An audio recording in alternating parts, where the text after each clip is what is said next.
Okay வணக்கம். இன்னைக்கு நம்ம கிளாஸ் பார்க்கலாம். இப்போ கொஞ்சம் மேத்தமெட்டிக்ஸ் பார்க்கலாம். கணிதம், கணக்கு இல்லையா? தெரியுமா? கணக்கு, கணிதம். எல்லாரும் கணிதம் பார்க்கலாமா? நீ கவலைப்படாதீங்க. ஏதோ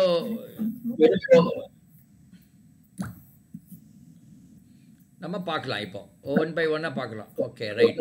ஒரு கொஸ்டின் பேப்பர் இப்போ நான் உங்களுக்கு காமிக்கிறேன்.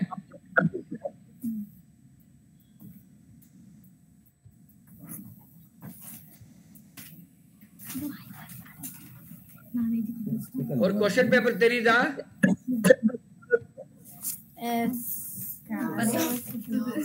தெரியுதான்னு கேக்குறேன். தெரியுது. சரி இங்க பாருங்க. 58வது क्वेश्चनல இருந்து நாம பார்க்கலாம். 58 क्वेश्चनல இருந்து பார்க்கலாம். ஏன் இது எக்கோ வரும்னு தெரியல. சரி ஓகே, நான் படிக்கட்டுமா? தந்தையின் வயது தெரியுதா? இரு இன்னும் பெருசு பண்றேன்.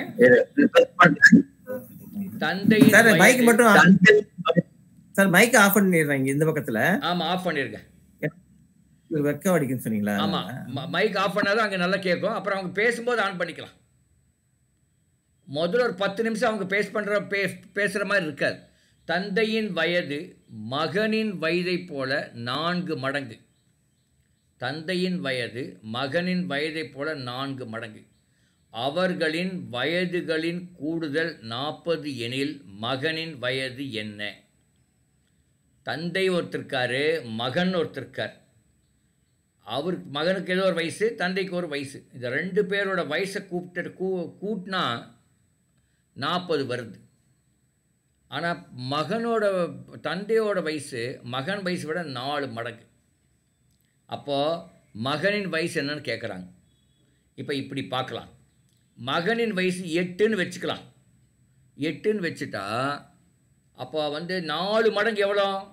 தந்தையின் வயது 4 மடங்கு மகன் வயதை விட. அப்போ 8 எவ்வளோ வருது? 8 + 8 + 8 + 8, அதாவது 8 பெருக்கல் 4. 8 பெருக்கல் 4 என்ன வரும்னா 32 வரும். 8 பெருக்கல் 4 32 வரும். இந்த 32 தந்தையின் வயது, மகனின் வயது 8. இந்த 32ஐயும் 8ஐயும் கூட்டினா என்ன வரும்? 40 வருது. கரெக்டாக வருதா? அப்போது ஆன்சர் 8 தான். இப்போ ஆன்சர்லேருந்தே நம்ம போயிட்டோம். ஆன்சர் அதாவது ஆப்ஷன் கொடுத்துருக்காங்க இல்லையா, விடை கொடுத்துருக்காங்க இல்லையா, விடையிலேருந்தே நம்ம போகிறோம். 4 விடை கொடுத்துருக்காங்க. அது ஒரு விடை தான் கரெக்டு. நான் முதல்ல எடுத்த ஒரு விடையே நம்ம கணக்கு பண்ணும்போது அது கரெக்டாக வந்துருச்சு. சரி, நான் முதல்ல உள்ள ஆன்சர் விடை எடுக்காமல் 2வது விடை எடுக்கிறேன்னு வச்சுக்கோங்க. அதாவது மகனின் வயது 10ன்னு வச்சா அப்போ தந்தையோட வயது 4 மடங்கு அதிகம். அப்படின்னா 10 பெருக்கல் 4 எவ்வளோ? 40. அப்போ தந்தையின் வயது 40, மகனின் வயது 10, 2ஐயும் கூட்டினா எவ்வளோ வரும்? 50 வரணும். பட் ஆக்சுவலாக நமக்கு கணக்கில் என்ன கொடுத்துருக்காங்க? அவர்களின் வயதுகளின் கூடுதல் 40 அந்த கொடுத்துருக்காங்க. அப்போ 10 வராது. 10 தப்பாக வருது. அதே மாதிரி 12 நீங்கள் ட்ரை பண்ணிங்கன்னாலும் அது தப்பாக தான் வரும். 15 ட்ரை பண்ணாலும் தப்பாக தான் வரும். அப்போ 8 என்பது சரியான விடை. ஓகே, இப்போ நம்ம மைக்கை ஆன் பண்ணிக்கலாம். மைக் ஆன் பண்ணிக்கங்க. நான் கேட்குற கேள்விக்கு மட்டும் பதில் சொல்லுங்கள். ஹலோ மைக் ஆன் பண்ணிக்கங்க. ஓகே, இப்போ தந்தையின் வயது மகனின் வயதை விட எவ்வளவு மடங்கு? தந்தையின் வயது மகனின் வயதை விட எவ்வளவு மடங்குன்னு கேட்கிறேன். 4 மடங்கு. கரெக்ட், 4 மடங்கு. இப்ப மகனின் வயது 8ன்னு வச்சுட்டா, மகனின் வயது 8ன்னு வச்சுட்டா அப்ப தந்தையின் வயது 4 மடங்கு எவ்வளவு இருக்கும்? 8 பெருக்கல் 4 எவ்வளவு வருது?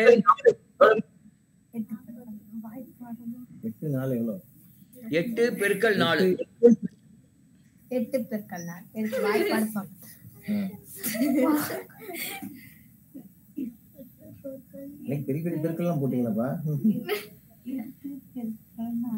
பெருக்கல் 4 எவ்வளவு வருது? 4 8 8 16 3 8 24 4 8 32. அப்போ 32 8 கூட்டினா 40 வருதா? அப்போ 8 என்பதுதான் சரியான விடை. புரியுதா? எப்படி 8 வந்ததுன்னு தெரிஞ்சுதா?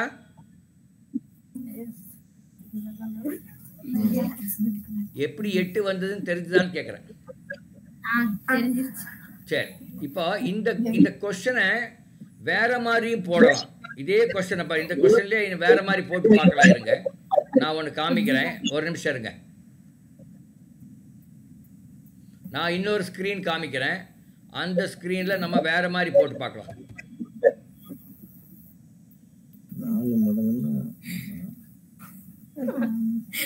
உங்க ஸ்கூல்ல எப்படி சொல்லி கொடுப்பாங்கன்னு சொல்றேன். இப்ப 2வது முறை போடுறேன் இல்லையா, அது மாதிரிதான் உங்க ஸ்கூல்ல சொல்லி கொடுப்பாங்க. இப்ப நம்ம பார்க்கலாம் அது எப்படி பண்றதுன்னு பார்க்கலாம். ஸ்கிரீன் ஓபன் வந்துருச்சு.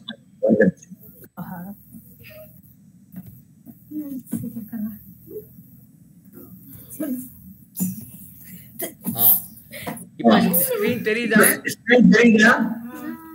அப்போ அந்த மகனின் வயது எக்ஸ்ன்னு வச்சுக்கலாம். எக்ஸ்ன்னு வச்சுட்டேன். அப்ப தந்தையின் வயது எவ்வளோ?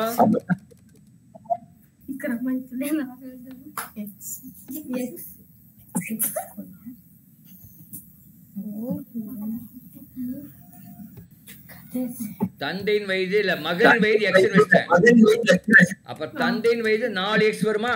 4 மடங்கு 4x வந்துருச்சு. அப்ப 2 பேரை கூட்டினா எக்ஸையும் அந்த 4x கூட்டினா எவ்வளவு வரும்? ஒரு எக்ஸ் 4x கூட்ட என்ன வரும்? 5x வரும். இந்த 5x வந்து 40ன்னு சொல்றாங்க. 5x வந்து ஈக்குவல் டு 40. 5x வந்து 40க்கு சமம். அப்படின்னா x எப்படி கண்டுபிடிக்கிறது? அப்படின்னா x சமம் ஈக்குவல் டு 40 வகுத்தல் 5. 40 வகுத்தல் 5 போடணும். எவ்வளவு வருது? 40 வகுத்தல் 5 எவ்வளவு வருது? 40 5ஆல வகுத்தல் 5ஆம் வாய்ப்பாடு சொல்லுங்க. 35 32 வகுக்குறதுடா 40/5 வகுக்குறதா 8. Very good. இப்போ அந்த ஆன்சர் வந்துருச்சா? பாரு, அந்த क्वेश्चनக்கு ஆன்சர் 8 நம்ம மூல போட்ட மேல வந்துருச்சு. ஓகே, அடுத்த கேள்வி போலாம். அடுத்த கேள்வி யாரோ ஒருத்தர் ஸ்கிரீன் தெரியுதா? தெரியுது சார். தெரியுது. அவங்க யாரோ ஒருத்தர் படிக்கிறீங்களா? அடுத்த கேள்வி 4 படிங்க.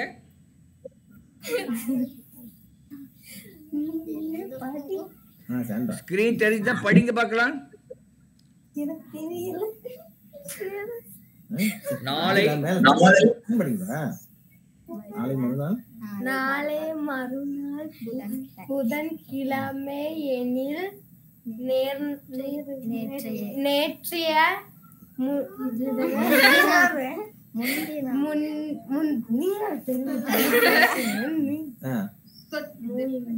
முன்தினம் என்ன கிழமை? நாளைக்கு மறுநாள் புதன்கிழமைன்னா நேற்றைய முன்தினம் என்ன கிழமை? வாசம் பண்ணுங்க, நீங்களும் வாசம் பண்ணுங்க.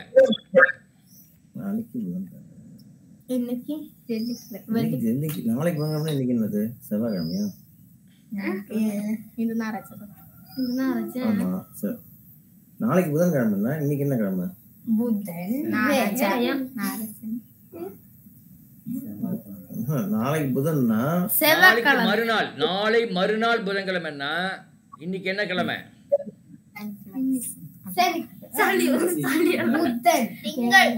திங்கள். Very good. இன்னைக்கு வந்து திங்கள். இன்னைக்கு திங்கள் எப்படி அப்படின்னா நேற்றைய முன்தினம் என்ன?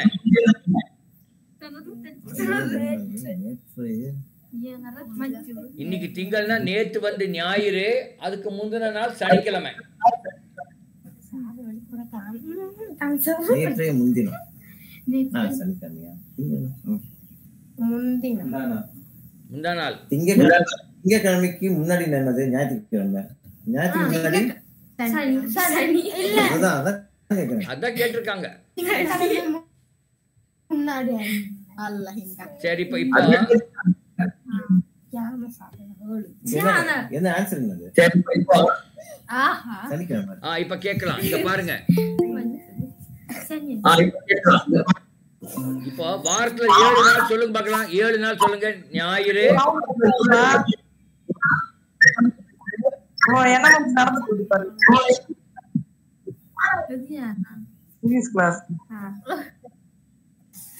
வாரத்து நாட்கள் எல்லாம் சொல்லுங்க பார்க்கலாம்.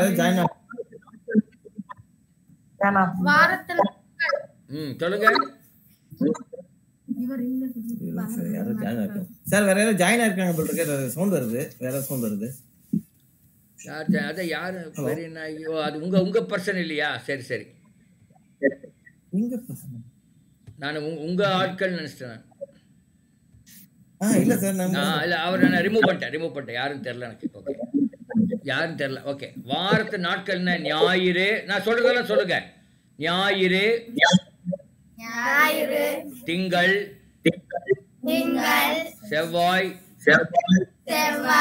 புதன், வியாழன், வெள்ளி, சனி. சொல்லுங்க. அந்த தம்பி சொல்லுங்க பார்க்கலாம். ஞாயிற்றுக்கிழமை சொல்லுங்க.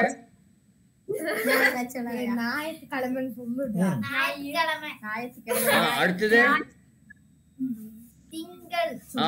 சொல்லிட்டே வா.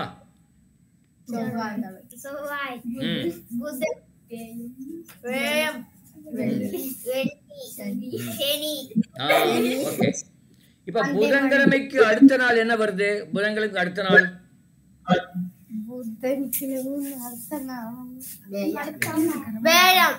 வியாழன். Very good.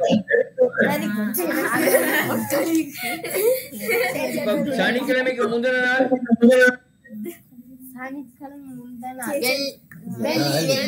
வெள்ளிக்கிழமை. Very good, fantastic. எல்லாம் தெரியுது. அடுத்த கேள்வி போயிடலாமா? ஒரு இந்த கேள்வி படிங்க பார்க்கலாம். தெரியல சார், தெரியல. ஆமாமா, ஆஃப் பண்ணிட்டேன். இருங்க, நான் அதை ஆன் பண்றேன்.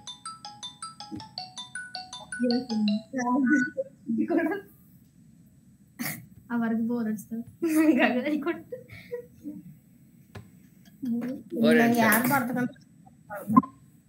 இப்ப தெரியுதா?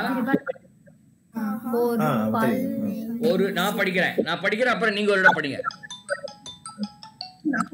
ஒரு பண்ணையில் சில கோழிகளும் ஆடுகளும்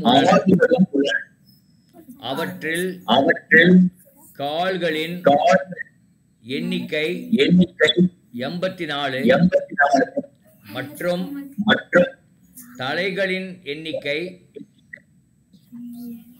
27 எனில் அந்த பண்ணையில் உள்ள கோழிகளின் எண்ணிக்கை எவ்வளவு?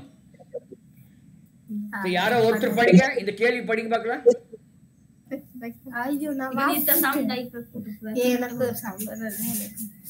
அந்த 11th ஸ்டாண்டர்ட் குழந்தை படிக்கட்டும். 11th ஸ்டாண்டர்ட் பொண்ணு படிக்கட்டும்.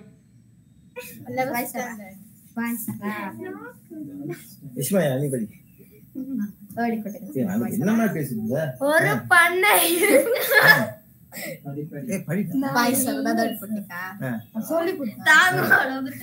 ஒரு பண்ணையில் சில கோழிகள் ஆடுகள் உள்ளன. அவற்றில் கால்கள் எண்ணிக்கை 84 மற்றும் தலைகளின் எண்ணிக்கைகள் 27 எனில் அந்த பண்ணையிலுள்ள கோழிகள் எண்ணிக்கை. ஓகே, இப்போ நம்ம ஆன்சர்ல இருந்து ஒரு கோழிக்கு எத்தனை காலு? 2. ஆடுக்கு 4. இப்ப 10 கோழி இருக்குன்னு வச்சுக்கோங்க. அப்ப எவ்வளவு கால் இருக்கும்? 10 கோழிக்கு 20. 10 கோழி 20. இப்போ மொத்தமா 27 தலை இருக்குது. அதுல 10 கோழி ஆயிடுச்சுன்னா ஆடு எவ்வளவு இருக்கும்? 17 ஆடு இருக்கும்.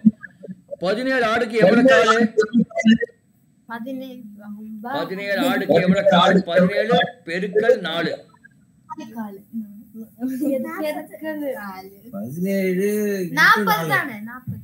17 பெருக்கல் 4. இங்க பாரு, நான் போடுறேன் பாருங்க. இன்னொரு இது போடுறேன் பாருங்க. இங்க இது இப்ப வேற ஒரு இது தெரியுதா? சரி சார், போர்டு கோழிகள் எவ்வளவு தெரியாது. அப்ப 10 அர்த்தம். கோழிகள் 10னா கால் எவ்வளோ? 20 சொல்லியாச்சு. இப்போ ஆடு 17ன்னா அதனுடைய கால் எவ்வளோ? 68.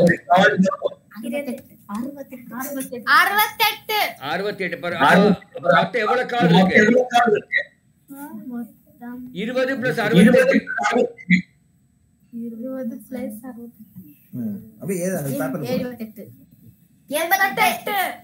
88 கால் இருக்கு. ஆனா கொஸ்டின்ல எவ்வளவு கொடுத்திருக்கான்? கேள்வியில 84 தான் கொடுத்திருக்கான் இல்லையா? அப்போ அது தப்பு. 10ங்கிறது தப்பு. இப்ப 12ன்னு எடுத்துக்கலாம். 12ன்னு எடுக்கலாம். இப்ப 12 கோழினா எவ்வளவு வரும்? 24 கால் வருமா?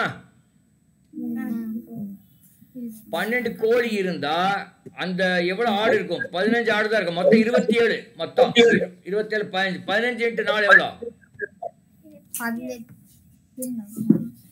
27 தலை இல்லையா? அப்ப மொத்தம் 27 அனிமல்ஸ் இருக்கு. ரைட்டா? 27 அனிமல் இருக்கு.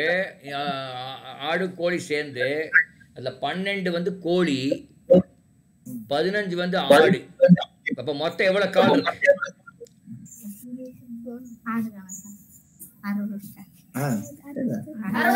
60. இப்ப ரெண்டு சேர்ந்து எவ்வளவு கால்? 60 + 24.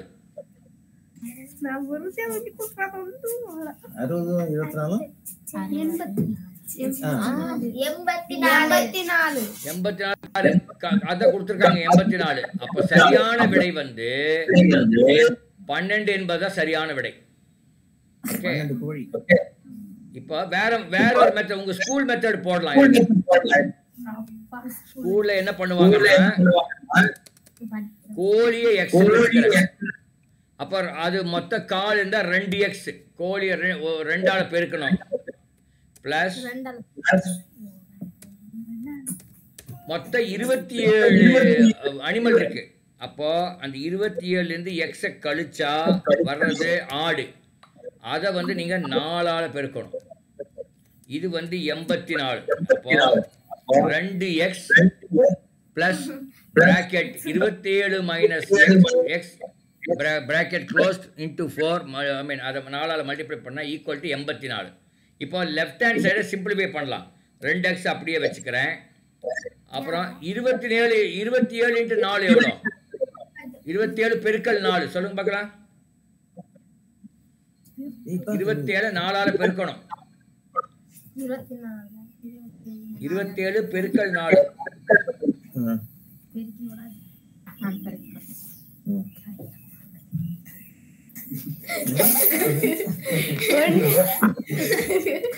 என்னாச்சு? 108 வருதா? பாருங்க, பாருங்க. 108.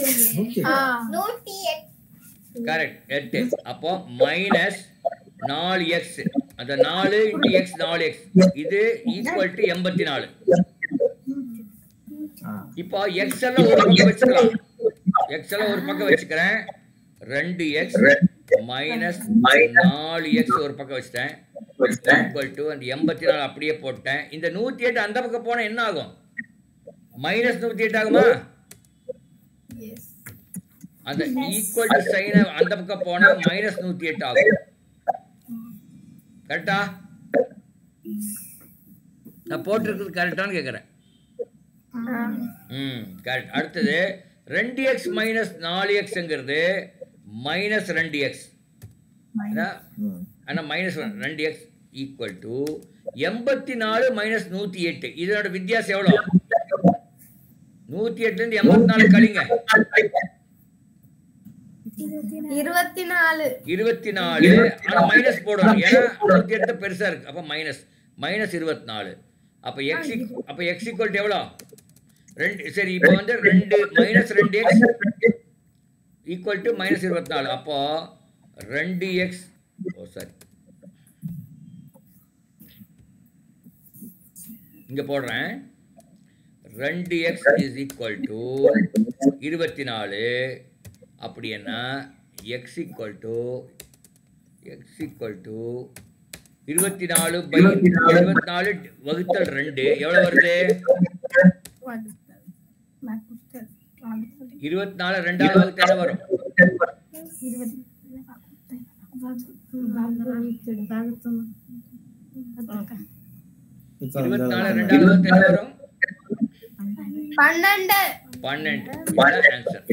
இப்போ நம்ம அந்த முறை அப்படி பண்ணும்போது 12 ஆன்சர் வந்தது, இப்படி பண்ணும்போது 12 ஆன்சர் வரும். சரியா? புரியுதா? அடுத்தது பாருங்க. இத யாரோ ஒருத்தர் படிங்க. 11 பெருக்கல் 12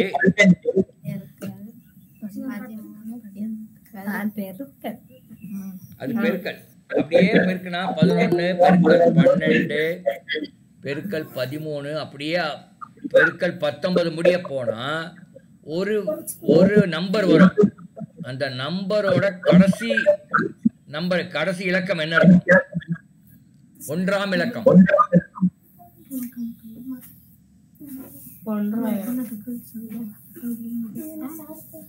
இப்ப 12 வச்சுக்கோங்க. அதே மாதிரி 15 இருக்கும். இந்த 12 15 பெருக்குனா என்ன? 12 15 பெருக்குனா என்ன வரும்? 12 15 பெருக்கி பாருங்க.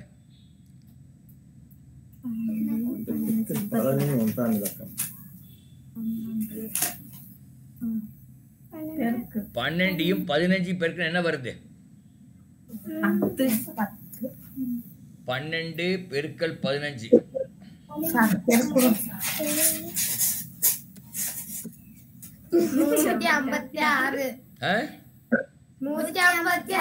நல்லா பாருங்க. 12 பெருக்கல் 15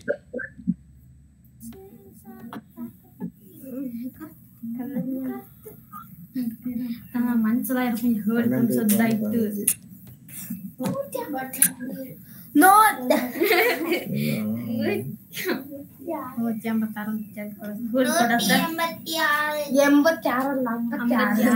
நல்லா பாருங்க.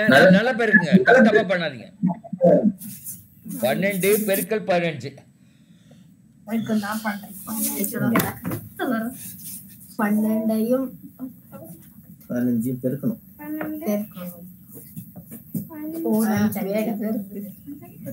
நீங்களே ஒரு பேப்பர்ல போடுங்க, அது வரும்.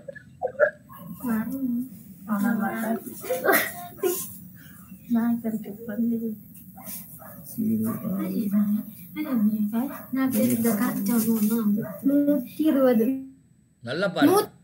120 சார்? இல்ல கரெக்டா பண்ணுங்க. ஐயே நான் வகுத்தல் போலி செஞ்சிருமா? தெச்சு நீ நெஞ்ச 120 வந்ததன்ட்டு வர அந்த இல்ல ஐயே மனசிலாய் 140. நல்லா பாருங்க. தப்பு. நல்லா பாருங்க. 180. 180. 180. அப்போ 11 12க்கு 15 பேருக்குன்னா 180 வந்துருக்கு. அதனால 180 கடைசி இலக்கம் என்ன? 0. அப்போ ஏதோ ஒரு எண்ண அந்த 0 உள்ள எண்ணால பெருக்குன்னா கடைசி இலக்கம் 0 தான் வரும். அப்ப 0 தான் ஆன்சர். 0 தான். சரியா? புரியுதா?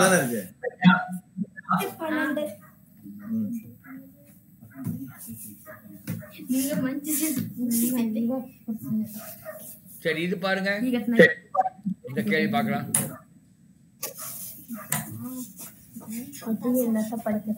இதெல்லாம் 8வது கணக்கு. சரி, ஒரு இத படிக்க பார்க்கலாம். யாரோ ஒருத்தர்.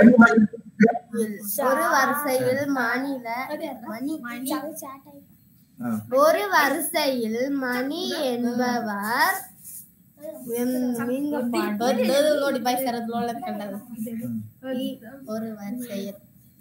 ஒரு வரிசையில் மணி என்பவர் இடமிருந்து 18 12வது இடத்தில் 12வது இடம்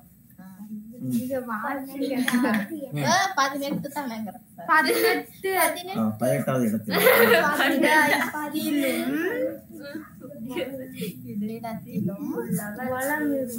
இடத்தில் வளமிருந்து 13வது இடத்திலும் உள்ள வரிசையில் உள்ளவர் உள்ளவர்களின் எண்ணிக்கை அப்போ இங்க பாருங்க, நான் சொல்றேன் பாருங்க. ஒரு வரிசையில நிறைய பேர் உட்கார்ந்துருக்காங்க. அதுல இடமிருந்து லெப்ட்ல இருந்து 18வது இடத்துல மணிங்கிறவர் உட்கார்றாரு. அதே மாதிரி ரைட் சைட்ல இருந்து வந்தா 13வது ஆள் உட்கார்றாரு. அப்ப மொத்த வரிசையில் எவ்வளவு பேர் இருக்காங்கன்னு கேக்குறாங்க. திங்க் பண்ணி சொல்லுங்க, நீங்களே திங்க் பண்ணி சொல்லுங்க.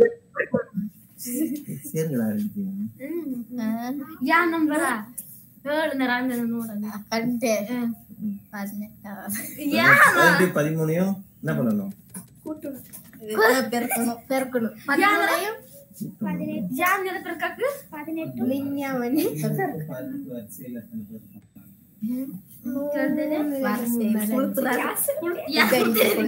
லெஃப்ட்ல இருந்து 18, ரைட்ல இருந்து 13. அப்போ அவர் மணிங்கிற மொத்தம் எத்தனை பேர் இருக்காங்க கேக்குறாங்க. லெஃப்ட்ல இருந்து 18, ரைட்ல இருந்து 13, ரெண்டையும் கூட்டுங்க எவ்வளவு வருதுன்னு பார்க்கலாம். 31.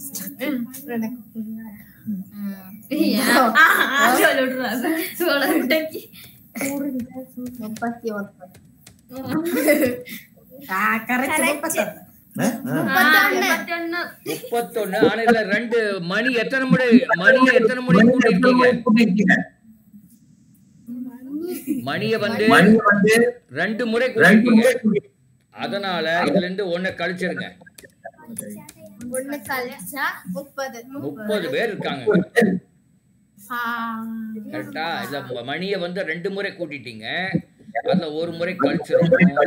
அப்ப ஆன்சர் வந்து 30. 30 ஆன்சர் இருக்கான்னு பாக்கலாமா? இருக்குது, 30 இருக்குது பாருங்க. கரெக்டா? அடுத்த கேள்வி படிங்க பார்க்கலாம். ஏ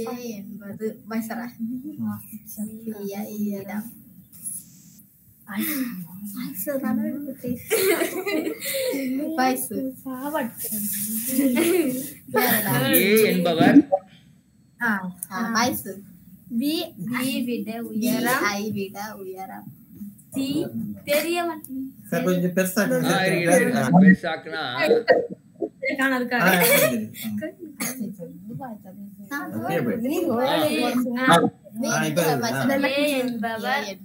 ஏ என்பவர் பி ஐ விடை உயரமான, சி என்பவர் ஏ என்பவரை விட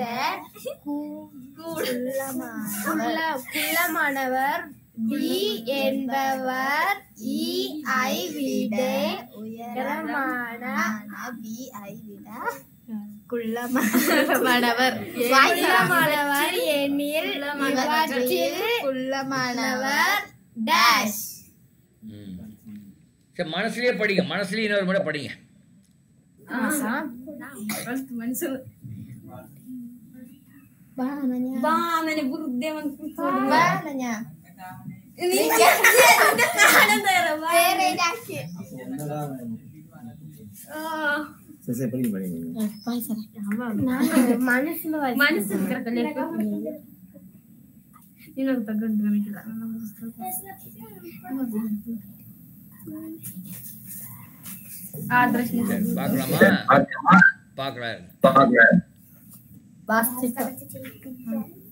ஏ என்பவர் ஏ என்பவர் பியை விட உயரம். அப்படியா பார்க்கலாமா? ஏ என்பவர் பியை விட உயரம். சி என்பவர் ஏ என்பதை விட குள்ளம். சி என்பவர் ஏ விட குள்ளம். சி என்கிற ஏக்கு குள்ளம். ஏக்கு குள்ளம்னா பிக்கு குள்ளமா இல்லை ஏக்கு பிக்கு நடுவார் இருக்காரான்னு தெரியாது. சரி, ஏக்கு பிக்கு நடுவார் இருக்கான்னு வச்சுப்போம். இப்போதைக்கு வச்சுக்கோ, அப்படி வச்சுக்கலாம். அடுத்து டி என்பவர் ஈயை விட உயரம், ஆனால் பியை விட குள்ளமானவர். டி என்பவர் பியை விட குள்ளம். அப்போ டி இங்க வரார், இ இங்க வரார். இப்ப என்ன பாருங்க, என்ன கொடுத்திருக்காங்க? டி என்பவர் ஈயை விட உயரம், ஆனால் பியை விட குள்ளம் எனில் இவற்றில் குள்ளமானவர் யார் அவன்னு கேக்குறாங்க. யார் குள்ளமானவர்? இல்ல, ஆன்சர் கரெக்ட். இதுதான் போட்டு கண்டுபிடிக்கணும். இதுதான் ஆன்சர். இ என்பதுதான் சரியான விடை.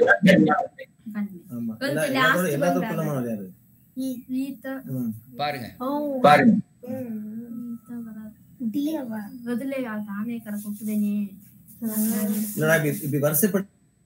இப்படி வரிசையா எழுதினாதான் உங்களுக்கு தெரியும்.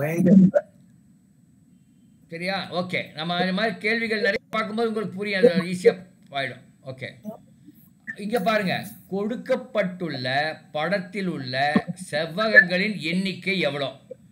செவ்வகம் அப்படின்னா செவ்வகம்னா தெரியுமா? அப்ப எத்தனை செவ்வகம் இருக்கு? இல்ல கவுண்ட் பண்ணுங்க நீங்களே. 6. நல்லா பாருங்க, கண்ணுல விளக்கு நோட்டு பார்க்கணும். 6 பெருசா ஒண்ணு இருக்குல்ல, அதுவும் ஒரு செவகம் தானே. இல்ல 7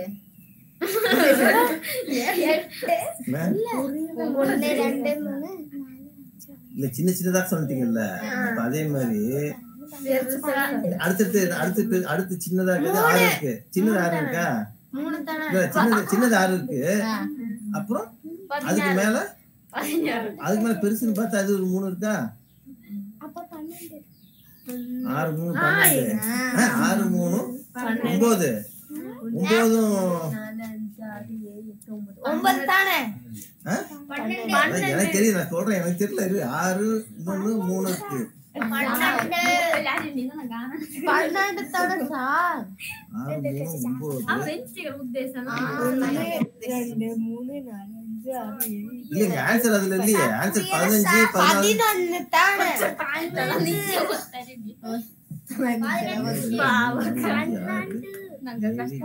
சரி, இங்க பாரு, நம்ம போடலாம். இருங்க, நீங்க அமைதியா இருங்க, நான் சொல்றேன் எப்படி போடலான்னு. இப்ப மொத்தம் 1 2 3 4 5 6 எழுதிங்க. 6ன்னு எழுதிக்க. எழுதியாச்சா? அடுத்தது இந்த பெருசு 1, பெருசு வந்து 1, அது 6 + 1 அப்படியே வச்சுக்கோங்க. அடுத்து இந்த மேலே இருக்கிறது மட்டும் எடுத்துக்கலாம். மேலே இந்த 2 சேர்ந்தா ஒரு செவ்வகம் வரும். இப்படி வருமா? அது 1. அதே மாதிரி இங்கிருந்து இப்படி 1 வரும். அப்போ மேலே இருக்கிறது 2 எழுதிக்குங்க. அதே மாதிரி கீழே இப்படி 1 வரும். இது 1 வருமா?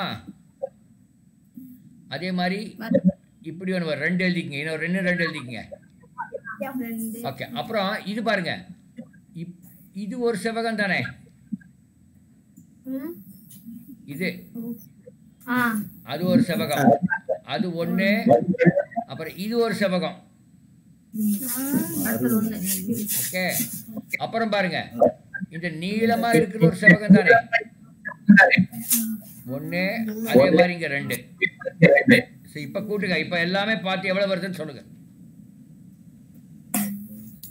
6 + 1 + 2 + 2 + 2 + 2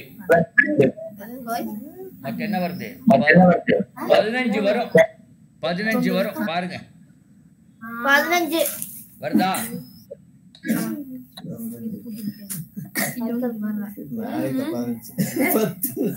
இது ஒண்ணு இல்லை, இது பெரிய ஒரு, இது பாருங்க, பெரிய அறிவு வேண்டியது. அப்படியே பார்த்து ஒவ்வொன்றா பண்ணணும். இதை நீங்க பேர் கொடுத்து வச்சுக்கோங்க. பேர் கொடுத்தீங்கன்னா ஈஸியாக இருக்கும். பேர் கொடுத்துட்டிங்கன்னா அது ஈஸியாக இருக்கும். பேர் கொடுப்பாருங்க. இது ABCDEFGH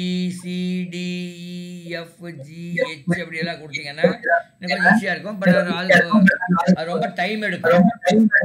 ஸோ 15 என்பது சரியான விடை. இது எல்லாம் அப்புறம் பார்க்கலாம். ஏன்னா இது கொஞ்சம் பெரிய இது பார்க்கலாம். அடுத்த படி 69 படிங்க. 69வது கேள்வி படிங்க.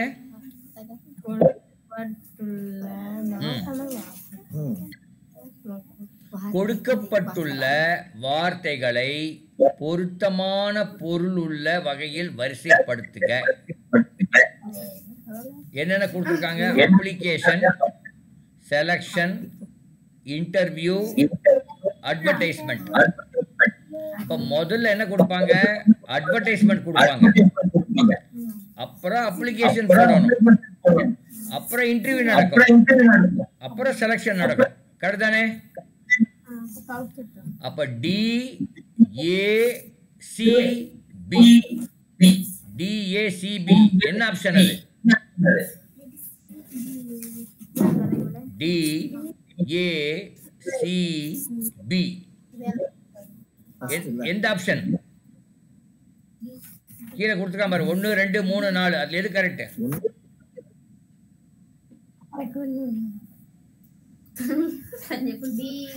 DACB எங்க இருக்கு?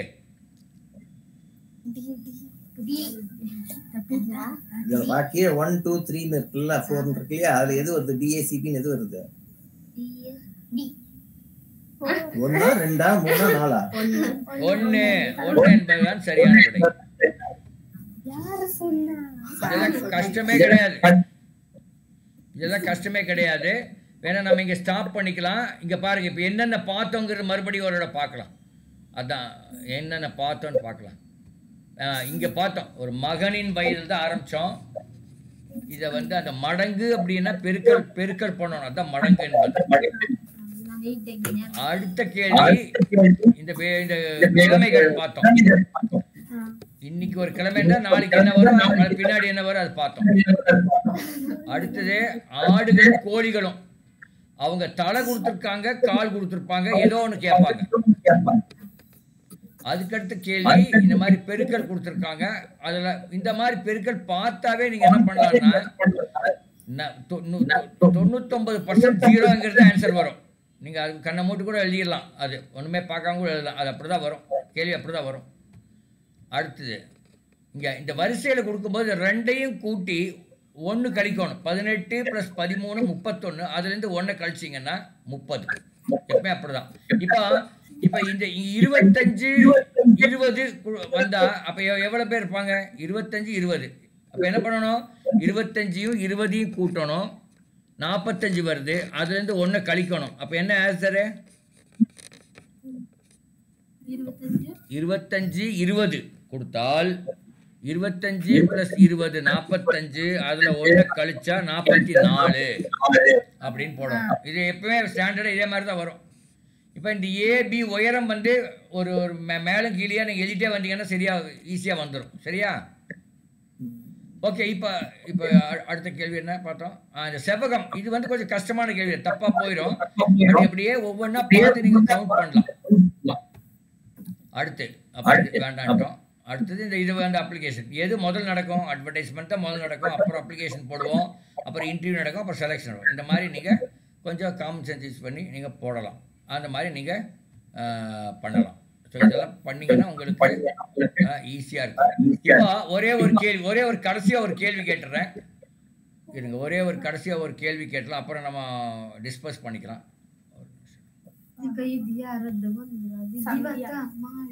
கடைசியா ஒரு நிமிஷம். இப்ப இருக்கிற இதுல இப்ப குழந்தைகள்ல யாரு ரொம்ப குள்ளமா இருக்காங்க? யாரு? உங்க 5 பேர்ல யாரு குள்ளம்? நிதிஷ். வெளியே உட்கார், நில்லுப்பா. எங்கயோ நில்லு. அதுக்கு அடுத்தது குள்ளம் யாரு? அதுக்கு அடுத்தது கொஞ்சம் குள்ளமா இருக்கு. எந்திரிமா. அதுக்கு அடுத்து குள்ளமா இருக்கிறவரு நீங்க என்ன ஹைட்டா அந்த ஹைட்டா அடுத்தது நாங்க வந்து சரி அதுக்கு அடுத்து நீதான் ஹைட்டா இல்ல அப்போ அது இப்போ நிதிஷ் 1 இந்த இந்த சின்ன பாப்பா 2 அதுக்கு அடுத்து இந்த பாப்பா 3 தென் 4 5 உங்க பேர் சொல்லுங்க நிதிஷ் அதுக்கு அடுத்த பாப்பா பேர் என்ன இஸ்மயா அப்புறம் சாண்ட்ரா இல்ல இல்ல இந்த இந்த பாப்பா இந்த பாப்பா இந்த இஸ்மயா பக்கத்துல இருக்குல்ல அது அரண்யா அப்புறம் சாந்தா அப்புறம்